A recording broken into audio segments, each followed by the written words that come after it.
Hi friends, మీలో ఎంతమంది నాలాగా చికెన్ని పీసులుగా తీసి సపరేట్గా కడుగుతారో నాకు కామెంట్ చేయండి. నేనైతే ఫ్రెండ్స్ అసలు ఇలా ఒక్కసారిగా అంటే చికెన్ మొత్తం తీసుకొని ఒకసారి వాటర్ పోసి కడిగేసే టైప్ అయితే అస్సలు కాదండి. ఇలా చికెన్ని ఒక్కొక్క పీస్ తీసుకొని నీట్గా దాని మీద ఉన్న బంక ఉంటుంది కదండి, ఆ బంక ఇంకా చికెన్ మీద ఏదో పేడులాగా వస్తుంటుంది జిగటగా, అదంతా అయితే నీట్గా తీసేస్తాను.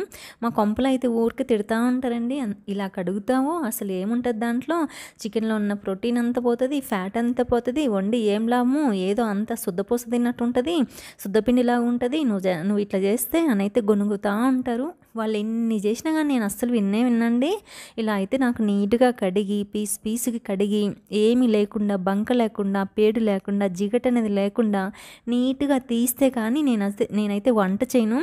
మీలో కూడా ఇలా చికెన్ని నాలాగా పీసులుగా సపరేట్ చేసి కడిగే వాళ్ళు ఉంటే నాకు కామెంట్ చేయండి.